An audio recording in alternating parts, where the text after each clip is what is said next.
Hello, everyone. Welcome to Day 6 on our journey through the Bible. You don't need to be an expert, but feel free to jump right into this series and learn alongside many other curious individuals. Today, we will continue looking into the history of what happened to Israel after Solomon's reign. But before we begin, we'll go over a quick 1-minute recap of biblical history that we reviewed in previous videos. How well do you remember the story of creation? Or the United Monarchy? If you're struggling, no worries. We'll recap it for you. In Genesis, we reviewed the 7 days of creation and the story of Adam and Eve, who were commanded to take care of the garden and not eat from the tree of the knowledge of good and evil. Yet, they still were deceived by the serpent and disobeyed, resulting in the corruption of God's creation. God then chose Noah, a righteous man, to build an ark as he sent a flood to judge Adam's corrupted generation. After Noah, there was Abraham, whom God promised that his descendants would be his chosen people. The entire nation of Israel would then be enslaved within Egypt for 400 years under a Pharaoh who saw them as a threat. Hearing the cries of his people, God then sent Moses to deliver his people out from Egypt, which then Joshua led them into the promised land of Canaan. As Israel went to war against the Gentile nations, they complained to God, asking for a physical king to lead them. This then opened up a new era of the United Monarchy under the 3 kings, Saul, David, and Solomon. And this is where we begin our Day 6, a nation divided. King Solomon's rule began in wisdom and unity, and he ruled for many years.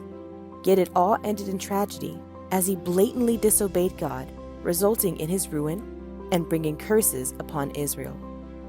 By intermarrying with hundreds of Gentile women, King Solomon and the entirety of Israel was led astray to worship idols, thereby breaking the first commandment.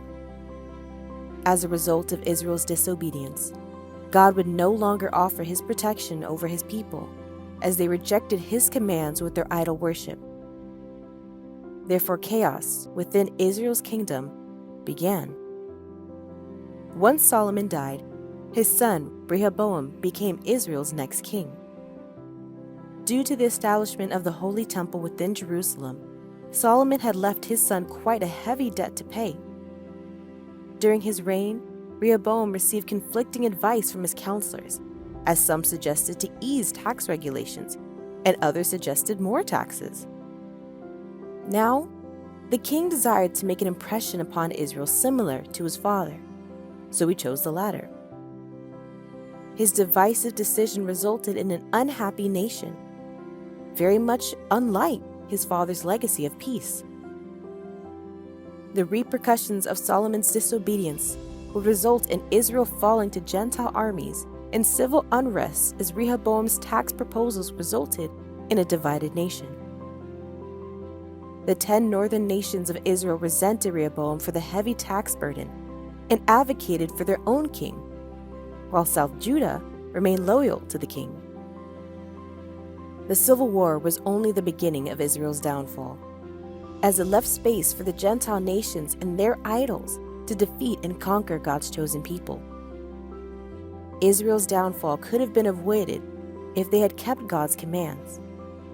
Yet once again, we see how their pursuit of satisfying their own desires ended in tragedy. Then we too have to ask for ourselves, will we make the same mistake?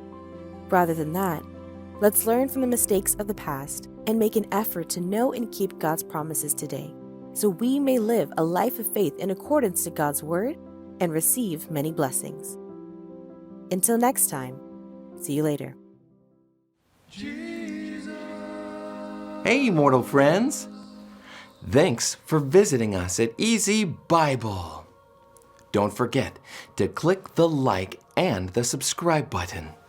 God bless.